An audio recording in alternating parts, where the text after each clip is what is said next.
We bring you stories and conversations in the next hour. Ako po, si Denise Tan. Lourdes Vera naman po ang aking pangalan. Magbigay ayon sa kakayahan, kumuha ayon sa pangangailangan. Sa pagbabalik ng mga community pantry sa ilang bayan, ang diwa nitong panawagan kaya noong 2021 yung mga NTFL kakinabahan.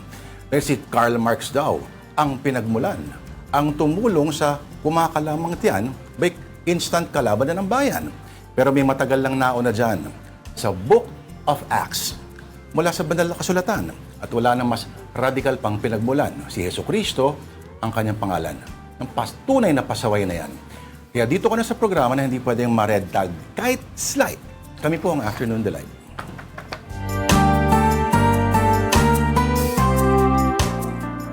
Ganun pala yun. Ano kung sino pa yung tumutulong, yun pang pasaway.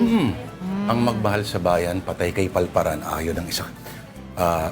Old activista quote dati. Pero parang ganun eh, di ba? Oo. Pero sana nga, no, magtulungan po tayong, lalo na ngayon Holy Monday, this will be a reminder for the millions of Catholics worldwide. Pakisama nyo po sa inyong mga panalangin at pangilin, pagdarasal po sa ating mga tsuper. Actually lahat, kahit hindi lang yung mga tsuper, lahat po na nahihirapan ngayong oras ng krisis. Sa immediate ano ninyo, no? Kung kayo'y nakatira sa mga ivory tower, di ba? Marirealize mo kung bakit may mga out of touch talaga. Lalo na yung mga hirit nila, no? May narinig ako celebrity na. Pupunta ako may performance kasi sila sa ibang bansa. May dala siyang bag. Wala raw laman yung bag na yun kasi I'm going shopping. Patay tayo. I was about to say, I just saw some creators na yung content nila the past week was like a shopping haul. Ganon. Shopping haul? H-A-U-L. Parang let's say US haul. Parang ganon. US haul. So lahat ng pinamili nila throughout their trip. Sana oil. Sana oil. May pangbili na lang. Oo nga eh. Eto na nga, sige, pag-usapan natin. Medyo tone deaf yung ganun. Yes. Something that we saw online. Or baka, hindi tayo yung market nila. Malamang May ganun na nga. option tayo na wag pansinin yung content na yun. Well, they are creating those posts para sa kanilang mga followers. Pero again, maybe it's time to be a little more sensitive dahil nga madami po ang talagang nahihirapan na ngayon. Tulad na lang itong post na nakita natin over the weekend. Ang nakasulat ay pag nakakita po kayo ng gantong abiso sa loob ng jeepney, baka pwedeng ay tumulong, yung caption. So this particular message, ang nakalagay, may ipapakisuyo po sana ako sa inyo. Baka pwede pong magpadagdag sa inyo ng pamasahe.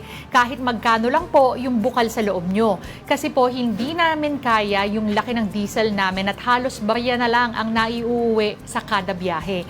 Sa panahon ng krisis ngayon, walang ibang magtutulungan kung hindi tayo-tayo lang. At ganoon din po ako sa inyo. If ever nakulang ang pamasahe nyo or wala kayong pamasahe, magsabi lang po kayo sa akin. Isasakay ko po kayo. Maraming salamat po sa pang-unawa nyo. Kadurog ng puso. Oo. The same time, yung intent, yung diwa, kumbaga, nung panawagan niya, yung pakiusap niya na, willing naman siyang tumulong. Yes. Pero sigurado ako, halimbawa, ang mga may-ari ng oil companies yung sumakay dyan, baka hindi lang kukunin yung sukli. Baka pag nalingat pa yung driver, isahan pa niya yun. Hindi, pero parang ganyan yung, di ba last week, meron tayong pinakita yung feature ni Merrimon kung saan hirap na rin sila, pero all throughout the journey dun sa biyahe, sabi nila, hindi daw pwedeng wala ring tinapay na merienda si Correct. Oo. Pati yung mga yung mga pumila nun sa mga payout stations. Yes. Nag-ambag-ambag sila para may pang-lunch sila.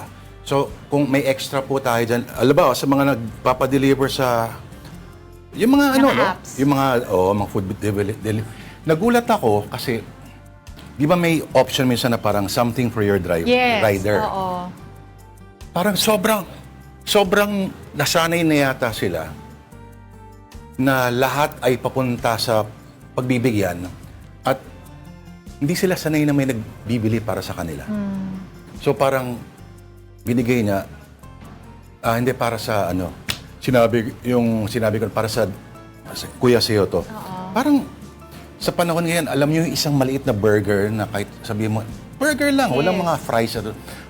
ang laking bagay niyan sa Mal- mga kababayan natin, rider. Malay nyo, yung driver nyo, yung rider nyo, hindi pa kumakain buong araw, diba? Tapos kayo na yung magbibigay ng konting biyaya. Napakalaking bagay po nun. Oo. Pero again, uulitin po namin ang panawagan. Pwede rin pong mag-donate ng essential goods tulad ng pagkain nga sa community pantry. Meron sa Maginhawa Corner, Magiting Street sa Quezon City na ni-revive ni Patreng Non. Oo, si Patricia Non.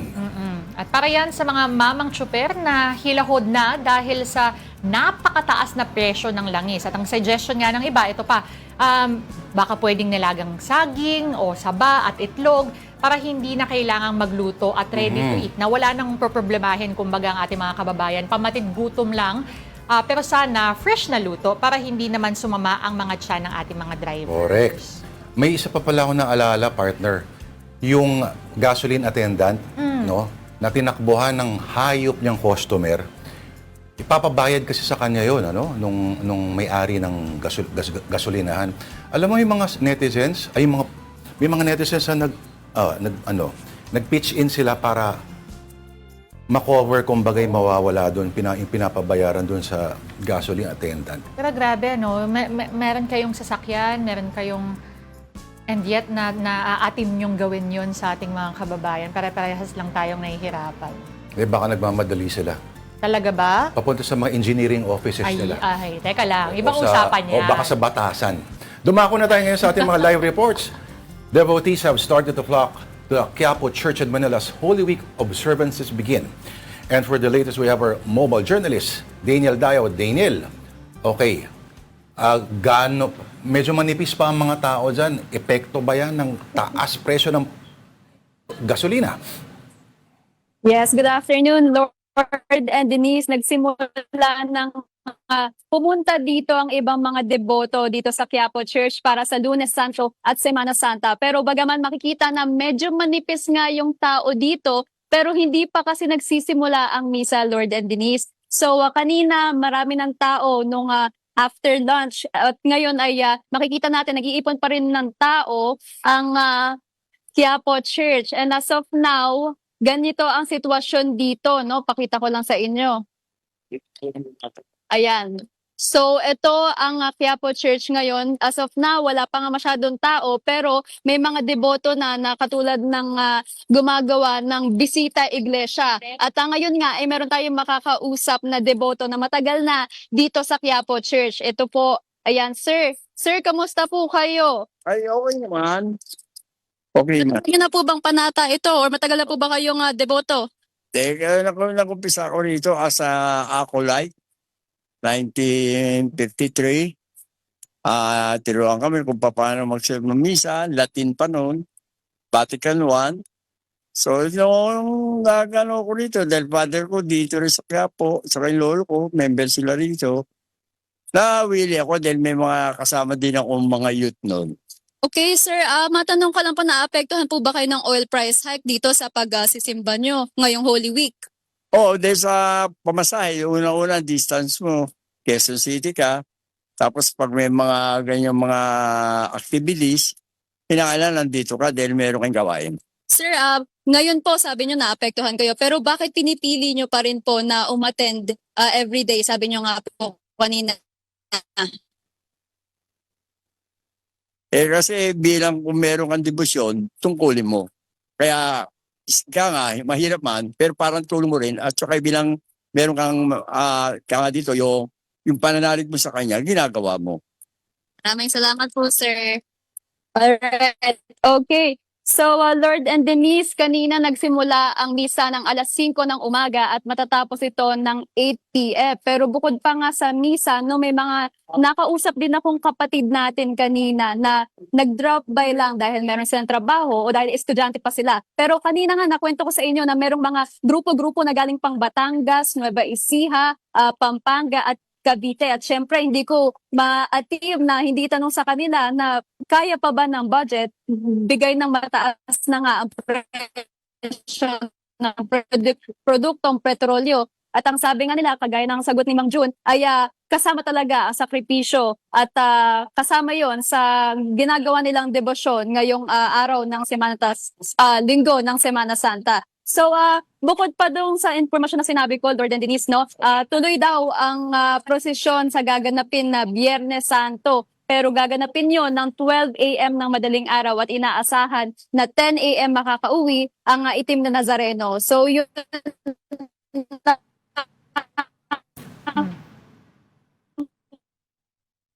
Alright. Nako, naputol. Anyway, papasalamat tayo sa ating Mojo reporting live from the Minor Basilica and National Shrine of the Jesus Nazareno, aka St. John the Baptist Parish or the Quiapo Church in Manila. Thank you, Daniel Dayo.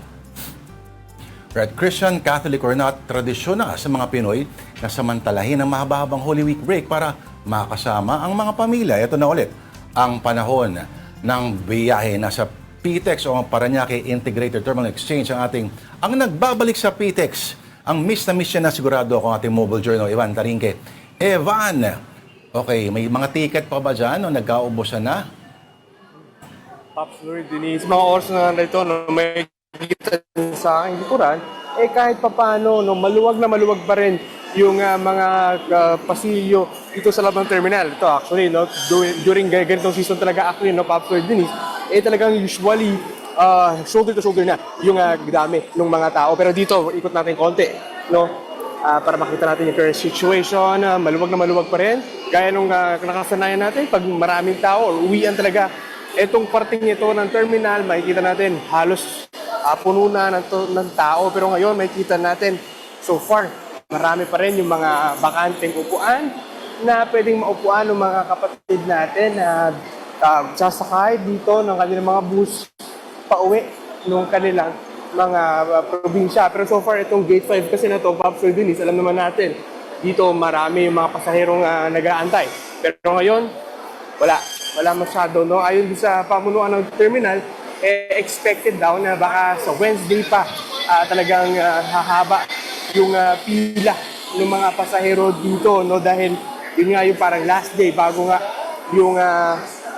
yung final day nung walang pasok. Pero kanina sa pag-iikot natin, Pops Lord Denise, no, doon sa ilang mga ticket booth dito sa loob ng terminal, nakita rin natin na medyo wala pa rin namang gano'ng kahabang pila. Pero yun nga lang, yung ilang mga pasahero may hinaing dahil bigla doon tumaas yung presyo ng pamasahe ng mga bus pabiyahing Bicol. No? Yung isa nga nating nakausap, yung dating 1,100 na binabayaran ng bus ticket, ngayon nasa 1,700 pesos na raw. So, nasa 600 pesos yung itinaas nito. No? Pero ayon sa pamunuan ng terminal, nailapit na yan sa LTFRB at sa ngayon yan, no, according sa statement ng LTFRB, maglalabas sila ng show cause order dito sa 8 bus companies na biglang nagtaas ng presyo kahit wala namang kahit suspendido yung fare hike ngayon dahil nataas ng presyo ng produktong petrolyo. Pops Lord Denise. Ivan, aside from the prices of the tickets, naapektuhan rin ba yung schedule ng mga biyahe? Kasi enough ba yung buses? Same pa rin ba yung rami? At Mga nagbabawas kasi. Oo, at yung pag-take off nila mismo, ngayon ba mandatory na talagang punong-puno, every seat has to be taken before they go to their destinations?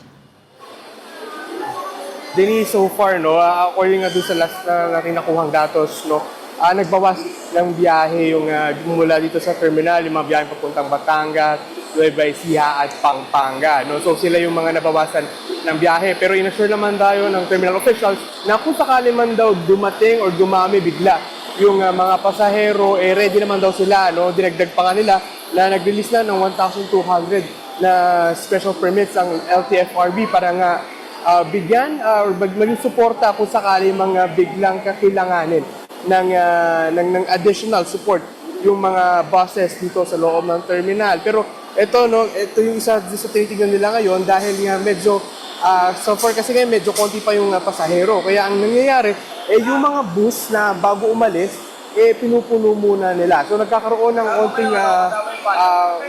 konting intayan para naman daw hindi masayang yung biyahe, no? Para maging efficient pa rin kahit paano dahil nga epekto pa rin ito ng mataas na presyo ng produktong petrolyo. Denise? Oo, sinusulit kasi talaga nila para hindi masayang yung biyahe. Kasi ang isang problema rin dyan, yung pabalik.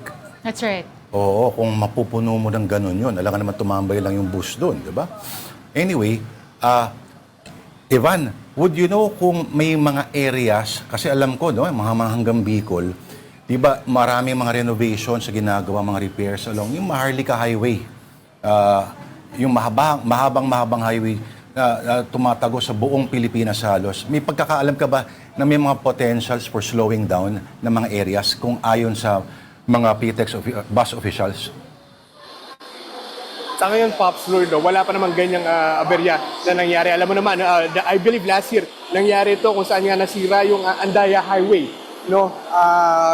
From papuntang Bicol region, no? Kung saan nga nagkaroon or na-stranded yung mga pasahero. Pero so far, sa ngayon, no, wala pa namang advice kung madedelay ba or may mga masisira bang or may nasira bang daanan na makaka-apekto sa schedule ng pag-alis at pagbalik ng mga bus dito sa loob ng terminal. Pero ang nakaka-apekto na talaga ngayon is yung pupunuin muna yung bus bago siya umalis at ng terminal dahil nga they're trying to be efficient doon nga dahil nga epekto pa rito nung lula na presyo na produktong petrolyo kaya naman yung ibang mga ilang mga bus companies not here in terminal 5 minutes before lang bago umalis yung kanilang mga bus saka lang sila magbubukas ng mga aircon para kahit papaano makatipid naman sila sa kanilang diesel.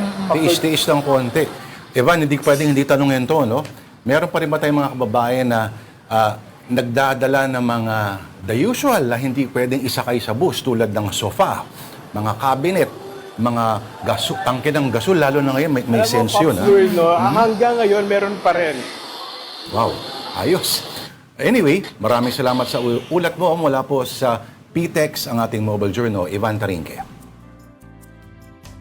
And at this point, we bring you more stories related to the Holy Week break. Ninoy Aquino International Airport or NAIA management is reminding passengers about new terminal assignments now in force. As of yesterday, flights from Shenzhen Airlines, Royal Brunei, Air China, Vietnam Airlines, and China Eastern have been transferred to Terminal 3. Air Asia international flights, meantime, are now at Terminal 1. And starting April 1, Japan Airlines will also operate its flights from Terminal 3. On roads leading to the country's main gateway, motorists can use the NAIA Expressway westbound off-ramp, which could cut travel time to 5 minutes from the usual 40 minutes. Metro Pacific Tollways Corporation has placed its expressway network on full alert for the Holy Week travel rush. MPTC is implementing the Biyaheng Arangkada program from March 27 to April 6, 2026. The initiative covers NLEX, SETEX, NLEX Connector, Cavitex, CALAX, and CCLEX. Motorist assistance will include roadside stations, medical teams, free towing for select vehicles, and 24/7 customer support. All roadworks and lane closures are suspended to reduce congestion. MPTC advised travelers to plan trips ahead of peak periods, ensure sufficient RFID balance, and check their vehicles before departure. And the Philippine Red Cross has launched its nationwide Holy Week operations for 2026 to assist everyone during the Lenten break. The organization has mobilized 5 ambulances, a mobile clinic, 14 first aid stations, 2 welfare desks, and a mobile unit. These will provide immediate medical and emergency response services. The services will be in high traffic areas including bus terminals, churches, highways, seaports, and malls. We now head on over to the main bus terminal of Cubao, and our mobile journal, Francis Rivera, is there to report. Francis, okay, mahaba na ba ang mga pila papunta mga probinsya at ano-ano so far ang mga naengkwentrong mga aberya ng mga biyahero? Magandang hapon, Pops Lord and Denise. Sa ngayon, dito tayo sa isang bus terminal sa Cubao. At ang napapansin nga natin, dagsa na rin yung mga pasahero na umuwi sa kanilang probinsya. So, Pops Lord and Denise, ito yung pila. Ayan, kung nakikita nyo, halos paikot na, no? At inaasahan nga nilang mas daragsa pa itong pila na ito, ma'am, hanggang Holy Wednesday sa April 1. Ayan, so tuloy-tuloy pa rin naman yung dating ng mga nagwo-walk-in kasi simula pa raw to nung Saturday Itong weekend, no, nagsimula ng araw tumagsa yung mga kapatid nating umuwi sa kanilang mga probinsya. At ngayon nga, tuloy-tuloy yung pagdating. At as of the moment, wala pa raw naman sila na itatalang mga fully booked or canceled trip. Ganun din, no, hindi rin daw sila magka-cut ng trip. Pero ang ginagawa kasi nila ngayon dito, may ginagawa silang practice kung saan nga pinapatay muna nila yung makina nila pagdating dito. Ito, katulad nga nito, iniintay pa yung magsakay. So ito, kakarating lang nitong bus na to, so nakapatay muna yung makina niyan, naka-off din yung aircon, no? At bubuksan lamang yan 5 minutes before departure. Isa yan sa mga nagiging practice nila dito para nga makatipid kahit papaano sa diesel, no? Yun yung tinatawag nilang zero idling na policy or practices na ini-implement nila dito. Simula nga yan nung pumutok itong gera or sigalot sa Middle East. Kaya hanggang ngayon, implemented. Hindi lang yan dito, Pops Lord, hindi sa terminal, maging doon sa mga bus stop, ano, na mga bus stop, talagang implemented din yan, no? 15 minutes na nakapatay muna yung makina, kaya naman dito, talagang naka-standby muna o tambay mood muna dito yung mga pasahero na naghihintay sa kanilang mga biyahe. Pops Lord, Denise. Masingit ko lang. Francis, kasi minsan, hindi lang naman para sa aircon yung ng makina, no? Yung idling. Minsan, kasi marami dyan mga diesel kasi na engines, kaya kailangan nilang painitin muna yung yan.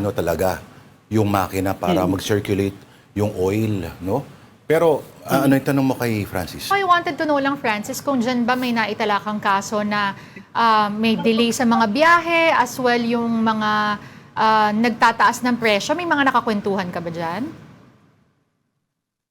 Una, Denise, dun sa delay na biyahe, as of the moment, wala. Kasi habang paalis yung isang bus, may isang bus naman na paparating. So tuloy-tuloy yung dating ng mga bus dito. At doon naman sa pasahe, no, pamasahe, actually, nilibot natin yung mga bus terminal dito, around dito, no, hindi lang dito sa tinakatayo natin, maging doon sa may tawid na bus terminal, ano, talagang ang sabi nila hindi raw gagalaw yung presyo ng kanilang mga ticket, no, unless magbigay mismo ang LTFRB ng permiso or ng go signal na pwede na silang magdagdag ng pamasahe. Pero habang wala pa at sila yung nananatili pa rin yung presyo nila doon sa regular price kung saan yung wala pa sigalot yung sa Middle East. So talagang as is pa rin yung presyo ng kanilang mga ticket sa ngayon, no? Kasi nga yun nga, takot din silang magkaroon ng shock cost order mula sa LTFRB at yun din, hinihintay na lang daw nila yung mandato kung kailan sila maaaring magtaas ng presyo.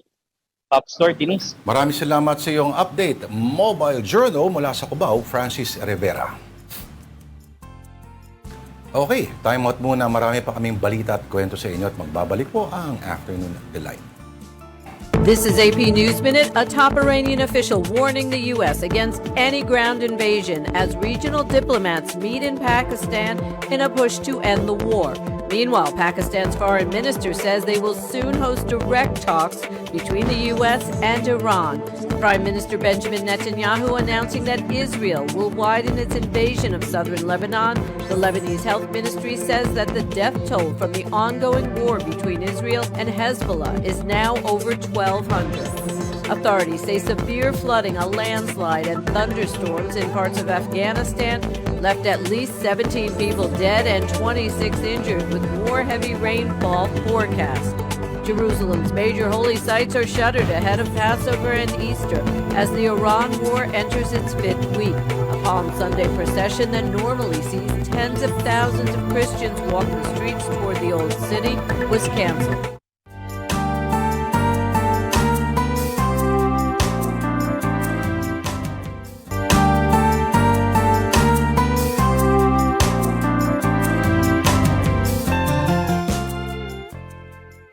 Ako pa rin po si Lord De Vera. Ito po ang Afternoon Delight on One News. Ako naman po si Denise Tan. Magandang hapon pong muli.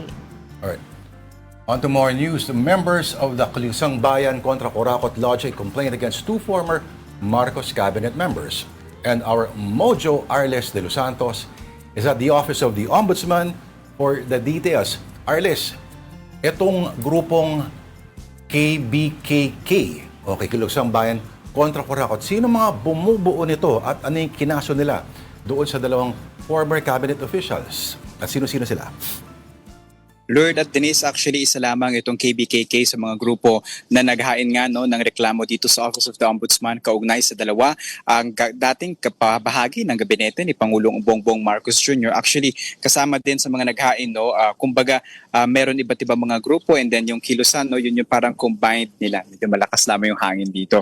Pero kasama din diyan yung ACT Teachers Party List, Movements Against Tyranny, Grupong Bayan, Bunyog Pagkakaisa Party List, Green Party at Seniors Kontra Kurakot. Kung saan nga kaninang pasado alas 9 ng umaga ay nagpunta sila rito para doon sa panawagan na imbestigahan ng Office of the Ombudsman yung posibleng paglabag sa anti-graft practices at Code of Conduct on Ethical Standards of Public Officials laban kanila dating DepEd Undersecretary Traig V. Olayvar, gayon din kay dating Palace Undersecretary Adrian Bersamin, kaugnay pa din doon sa maanumalyang mga flood control projects ng pamahalaan na kung saan nga nasa 8 to 52 billion pesos daw yung pinangasiwaan nitong dalawa na mga kickback na yung iblan nga daw ay i-deliver kay Pangulong Bongbong Marcos. Nais nila na silipin ito ng Office of the Ombudsman at kung kinakailangan nga nakasuhan at dalhin sa Sandigan Bayan ay maaksyonan ito agad.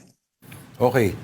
Traig Olayvar at si Adrian Bersamin ang specific cabinet officials. Pero okay, ang ikinakaso sa kanila ay Anti-Graft and Corrupt Practices Act at yung Code of Conduct and Ethical Standards for Public Officials.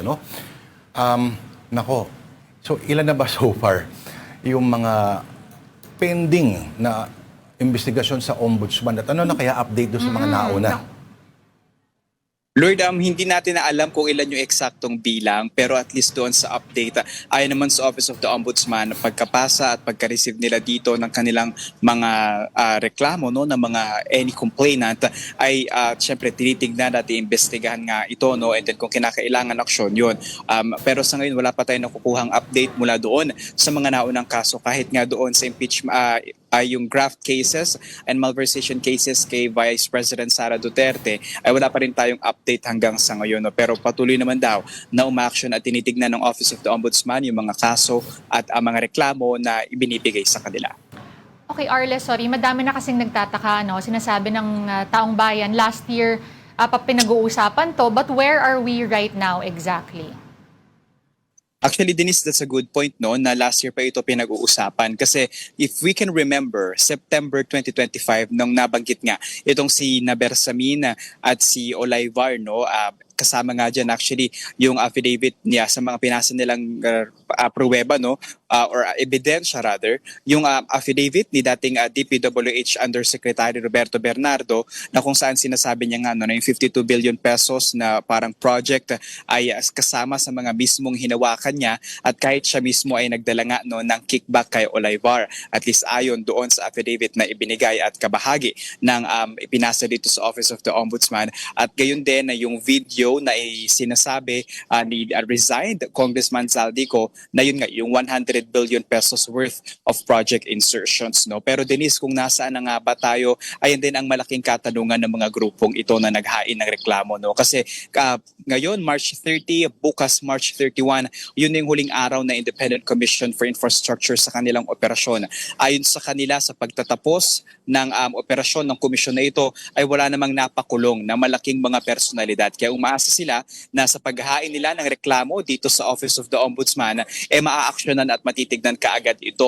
Pero doon sa mga nauna ng personalidad na nakakulong, sina dating Senador Bong Revilla at yung iba pang mga opisyal ng DPWH Mimaropa, so far hindi pa tayo nakakakuha ng update kung meron pa nga bang mga bagong nalabasan ng warrant of arrest at kung sino-sino pa. Dahil malaki din usapin, kabukod dito sa update ng mga kaso ay syempre yung civil forfeiture cases na nais nilang ihain at yung pag-freeze sa mga back accounts ng mga personalidad na ito. Dahil 6 months lamang yung kinakailangan or yung inilalabas na order ng Court of Appeals, and then kailangan i-appealo yan para mas ma-extend.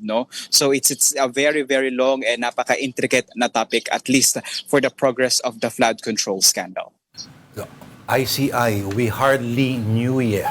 Oo, hindi mo ba mamimiss, Arles, yung ICI? Anyway, magpasalamat lang tayo sa mamimiss ang ICI na dumating at aalis na lang din. And din, never nag-livestream Livestream. talaga. Okay, ang ating Mojo, reporting live from the Office of the Ombudsman, Arles de los Santos from Quezon City. Meantime, here are the other stories we're watching this Monday, March 30. The Philippines and China held diplomatic talks in Guangzhou on March 27 and 28. Officials discussed initial prospects for joint oil and gas activities, along with broader economic and energy security issues. Manila also raised concerns over recent incidents in the South China Sea involving Filipino fishermen and personnel.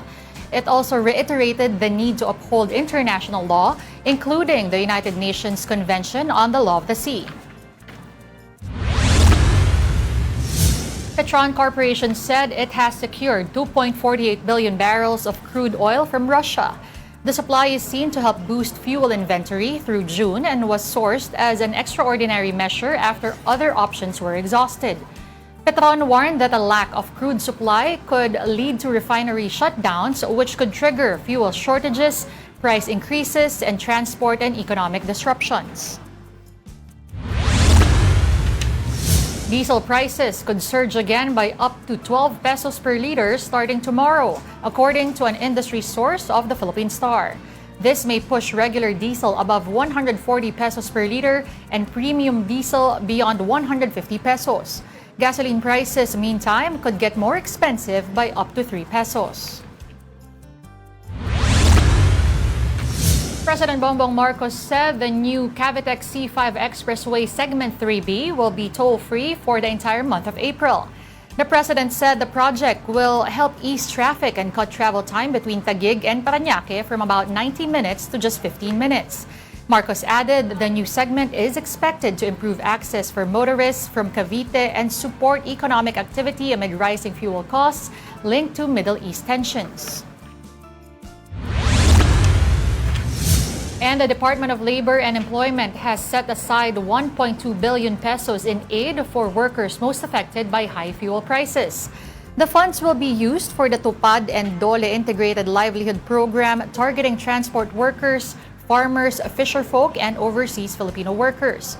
Meantime, the Social Security system is studying a loan moratorium and condonation program to ease payments and waive penalties on delayed contributions. These initiatives follow the government's declaration of a state of energy emergency. All right, the prices of fish at Mega Q-Mart in Quezon City may rise again this Holy Week. Mag-rise again, parang... Anyway, for the details, we are Mojo. Fatima Baduria. Fatima, okay, magkano na ang isda dyan? At magkano pinakamura hanggang sa pinakamahal? At posible bang tumaas pa yung mga presyo na yan, Fatima?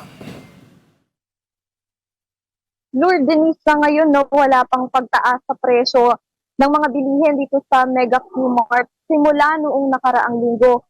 Pero ayon nga sa mga nagtitinda, no, posible nga na magkaroon ng taas presyo, lalo na sa mga isda ngayong Semana Santa. Pero sabi ng mga nakausap ko, no, wala pa raw silang estimate kung magkano yung itataas dahil depende pa rin daw sila o nakadepende pa rin daw sila kung magkano yung kuha nila doon sa magde-deliver sa kanila. Pero sa ngayon, yung mga nakita natin dito, ang galunggong ay nasa 200 pesos per kilo. Ganun din ang hasa-hasa, ang tulingan 200 pesos per kilo. Ang bangus nasa 220 pesos per kilo. Ang tilapia naman, medyo mas mura, no, 130 pesos per kilo. At pwede nga raw natin makita ang taas presyo, lalo na sa isda. Sa mga susunod na araw, lalo na inaasahan natin, no, sa Biyernes Santo, ay maraming mga Katoliko na magpa-practice ng pag-aayuno o kaya yung abstinence o yung pag-iwas muna sa karne. Pero sa ngayon ay wala pa namang pagtaas, Lord. Alright. So, may napansin ka bang medyo kakaiba in terms of movement, dami ng tao, dami ng mga namimili, compared doon sa mga napuntahan mo ng mga nakaraang araw? Sa bagay kasi medyo dead hour ngayon no? Mm-hmm. Actually, Lord, simula pa kanina, no, napansin ko at napansin din ng mga nagtitinda dito na kakaunti nga yung mga nagbibili, no, dahil na nga rin na Semana Santa. So medyo matumal din daw yung bentahan at bukod pa sa Semana Santa, sabi nila yung marami rin daw nagtitipid. Actually, nakausap ko yung ibang mga bumibili, no? Sabi nila nagtitipid na rin daw sila. Sabi pa nga nung isa kong nakausap ay yung 200 pesos na budget niya, hindi pa pala sapat sa pang isang araw. Parang pang 2 meals lang daw nila yung nabili niya at para daw makatipid ay naglalakad na lang daw siya pa uwi. No? So marami raw kasi nagtitipid ngayon dahil taas nga yung presyo ng number 1 na dyan, yung petrolyo, Lord. Okay, Fatima, how are the vendors adjusting naman? Kasi syempre wala pang ang go signal na talaga magtaas ng presyo. Ayaw din naman nila because they understand the situation of the buyers. Pero paano yung inventory nila? Paano yung balasa nila nung kanilang mga produkto also? Actually, din yun nga ang goal daw nila talaga ay maubos yung mga paninda. So kanina nakikita ko sila talagang todo promote din sila nung kanilang mga tinitinda dahil sayang naman daw kung masira yun din. Ano kaya yung todo promote? Todo promote. Kapag Tatawag may talaga. napapadaan, talagang tinatawag na sila para makabili. Lalo na ngayon ay matumal daw at yun nga raw talaga ang ikinababahala nila dahil nahihirapan silang makapagbenta. Alright. Maraming salamat sa ating mobile journalist mula po sa Mega Q-Mart sa QC, si Fatima Baduria. And we also give you a quick look at stories from our media partners. On the Philippine Star, Earth Hour observance in the Philippines reduced power load by 145.43 megawatts, equivalent to the consumption of around 1 million households. Earth Hour was held last Saturday at 8:30 p.m. Luzon recorded the highest load reduction at 75.25 megawatts, followed by the Visayas at 66.6 megawatts. Meantime, Business World is reporting about the travel industry seeing a shift in passenger spending patterns as Filipinos trim Holy Week travel plans.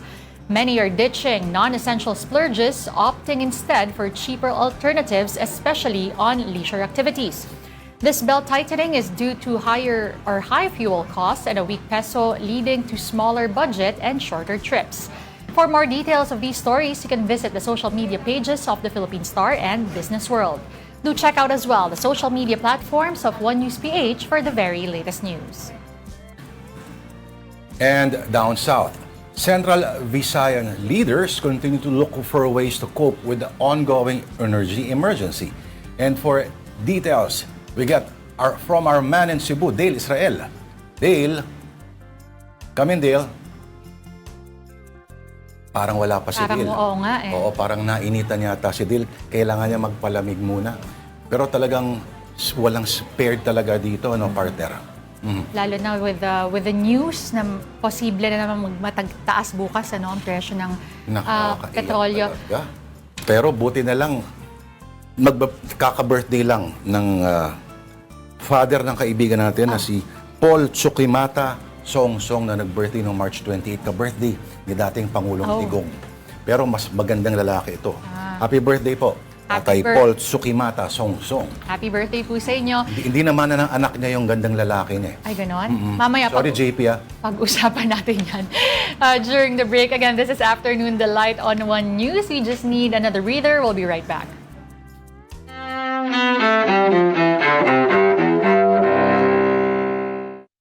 March 30th, 1981. Outside a Washington hotel, John Hinckley Jr. shoots President Ronald Reagan and 3 others. Presidential aide Lynn Nofziger. The president has been shot once in the left chest. The bullet entered from his left side. The shooting seriously injures Reagan early in his presidency and permanently disables his White House press secretary, James Brady. 1867. Secretary of State William Seward reaches a deal with Russia to buy the territory of Alaska. At the time, critics ridicule the $7.2 million purchase as Seward's folly. 1986. You're a grand old flag, you're a high-flying flag, and forever in peace may you wave. Actor James Cagney, known for his movie tough guy roles, dies at his farm in upstate New York at age 86. Cagney won an Oscar for playing Broadway legend George M. Cohan in Yankee Doodle Dandy. And 1945.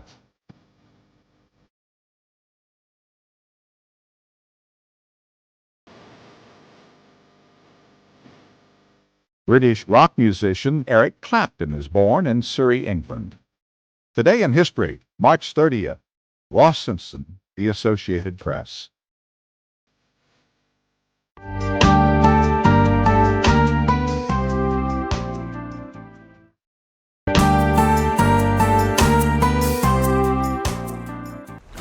Jeepney, Sari Manok, Manananggal, and more than that, Filipinos are truly at the center of a story that highlights friendship, community, and family. The time has come, mga kapatid. Here comes the first ever Filipino folklore-inspired animated movie backed by Hollywood giants DreamWorks and Universal Pictures, the same studios behind hits like Shrek and How to Train Your Dragon. The stars, of course, News 5 got to chat with them.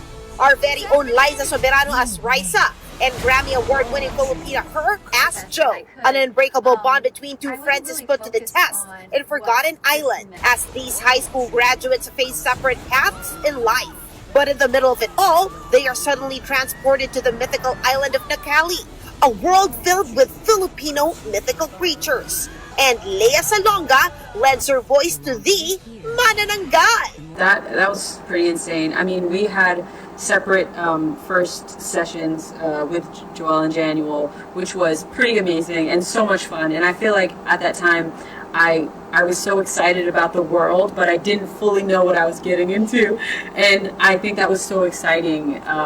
But obviously, like, knowing how much passion and love was going into this project, and, you know, Joel and Januel having this connection to Filipino culture and being so adamant about telling it accurately and incorporating all these things that we grew up on, like, that was so exciting for me. And then when we finally got to record together, it just made it even more fun and playful, and we got to discover the characters in a new way. And yeah, I love working with Les. It was so special, and you know, we were speaking a little Tagalog. Because I was just so focused on, you know, having fun, being in the moment, and just, you know, performing the best that I could. This project has been sitting with them for quite a while. That's when it really dawned onto me that, like, oh my gosh, this is like a moment. This is really a special moment for not only the people making it, but like for the culture. From the creators of Puss in Boots, Academy Award nominees Joel Crawford and Januel Mercado, and yes, Filipinos are truly behind this. And at its core, the film aims to showcase Filipino values to the world. It's not only a movie that, like we say, celebrates Filipino culture, but it's a movie that is being about friendship and connection. This is about stopping to be in the moment, to acknowledge who is with you and the impact they have on you. Joining the cast are Dolly De Leon, Jokoy, Dave Franco, Jenny Slate, and many more. Catch it in cinemas worldwide this September 23 to be exact, in the Philippines. MJ Marfori, we are One News. Hey, it's okay. You're still watching Afternoon Delight. Thank you for staying with us. And our delight of the week, ang team natin ngayon, dahil Semana Santa na, ay eto, ano ba team natin? Yung mga pagkaing pang Semana Santa. Ayan, handa sa pabasa. Pag mga pabasa. Oo. So, meron tayong lumpiang sariwa. Paano ka nakasigurado sariwang lumpia? Ay, tikman na natin. Hindi pinrito. Ano yung type mo sa ganyan? Ano yung hinahanap mong characteristics ng lumpiang? Hindi ko kasi alam kung authentic yung alam kong lumpiang sariwa. Kasi madalas ko lang siya nakakain yung sa mga sa mall. Ilan lang naman yun, pero ako gusto ko yung sobrang daming bawang na sapat na para pumatay kay Dracula at mga kamag-anak niya for 2 generations. Normal ba yung may mani? Pate? Dinurog. Dapat durog-durog. Oo, yun. Gusto ko yun. Yung sobrang daming yun. Pagdagdag siya ng crunch. Sige nga. Naku. Sa kamuning, masarap yung sa kamuning, maninipis. Pero ito daw, kay Kuya Ike's daw galing to . Kilala mo ba si Ike Lozada? Oo. Tsaka niya ba yun? Bata ka pa. Hindi, wala lang. Hindi, mahilig ako manood ng mga Tagalog movies kasi. So, familiar naman ako sa, tsaka mga, old movies. Lalo pag Isipin mo madaling yung- araw noon. Wala na mga ganun ngayon. Ano? Dati, ang Filipino entertainment may sobrang taba, may sobrang payatot. Ngayon, bawal. At yung punchline ng character nila, nagre-revolve around their body, yung body weight nila. Ako ngayon, madami ng Maka-cancel na yung... Oo, hindi na papayag sa ganon. Pero sige, kamusta? Sige, ikaw muna ang tumikim. Basahin natin ang ating mga social... Mesa. Ganon? Huwag naman. Okay, daanan natin ating mga stories on social media. First one is on the Philippine Star. Filipino singer earned Simon Cowell's Golden Buzzer in Britain's Got Talent. Napanood mo ba to? Hindi. Ang galing, pinanood ko siya kahapon kasi nga nag-viral siya online. So, sobrang galing niya. Pinanood ko ulit. Wow. Magaling. And he has this personality that is very, very charming, very endearing. And even before his performance, parang natuwa na talaga sa kanya yung mga judges. His name is Matty Hunyosa, and he introduced himself as Matty J. Sabi niya kaya daw siya sumali is because there's this lingering thought and the feeling na he will always be a singing singing contestant or singing show loser, something ganon. Oh. Kasi natalo daw pala siya dito sa Pilipinas. Sa Idol Philippines. Ika nga naman kasi, it's their lost. Ayun. Pwede rin, di ba? Pero, It's their lost. It's your lost anymore. ayun. Gustong-gusto ko. It's not my problem anymore. Oo. It's your problem anymore. Oo. Pero, galing, kasi minsan may mga ganun eh. O, yung mga, so, lalo na sa Pilipinas, sobrang gagaling ng mga singing contestants. Parang hindi mo alam kung sino yung pipiliin mo. Kaya, durog-durog yung mga pagdating sa ibang At yung mahirap kantahin yung kanta ni Prince Oo na ganyan. nga eh. Taas yan. Tsaka parang lumulo. Parang ano yan eh, may nagsabi na, parang kinakanta raw ni Prince yan na parang umiiyak siya pagkatapos mag-orgasm. Parang gano'n. Interesting. Parang hindi naman ganun yung kay Matty J, pero he gave it his Interpretation. own touch, his interpretation. Talagang naramdaman natin. So congratulations to Matty Hunyosa for getting the Golden Buzzer. Okay, our next story, still on the Philippine Star. Pope Leo XIV and his Palm Sunday message says God does not listen to prayers or to the prayers of those who make war or cite God to justify their violence. Dapat lang. Pero, depende. Kasi, di ba, even the devil can cite scriptures daw, di ba? Pero, ibig sabihin, in theory, yung New Testament, di ba? Parang tungkol sa pagmamahal, pagpapatawad. Yes. Pero yung Old, di ba?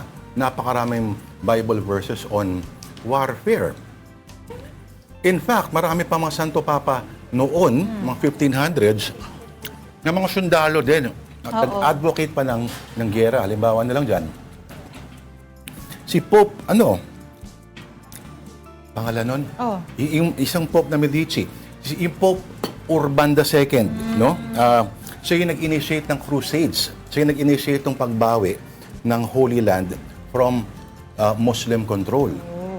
Yung isa rin, nag-lead siya ng assault on Venice and France. Si Julius, Pope Julius II. Ay kasi sabi ni Pope Leo XIV, King of Peace daw si God. Kaya daw hindi daw pinapakinggan yung mga prayers when it comes to, yun nga, people who cite injustice or war, ganyan. Yung Amerika naman kasi gawain nila yan, di ba? Yung sila McKinley, yung benevolent assimilation, binigyan daw siya ng Diyos.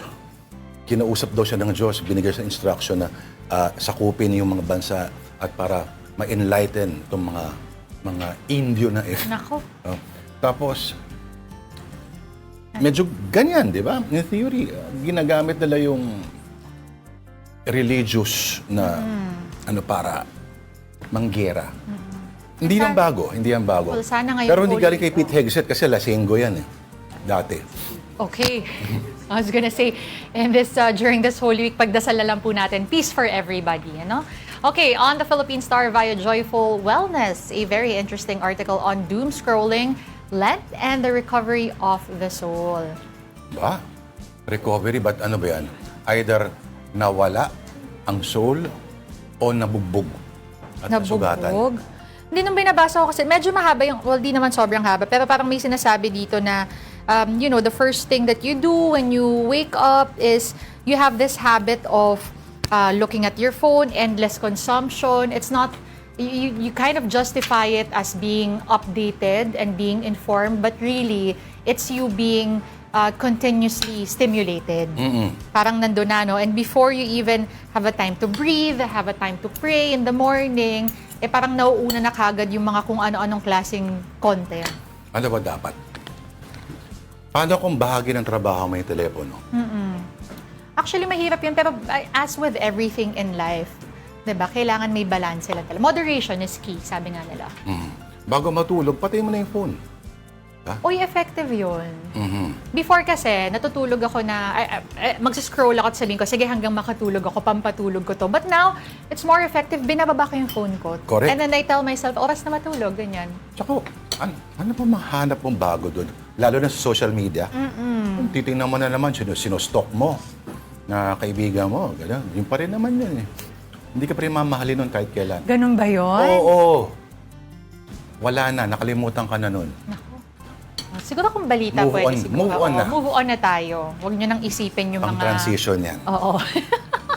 Okay, moving on to showbiz. A Miss Universe Philippines 2026 candidate has been removed from the competition. That and more stories from entertainment producer Von Villanario.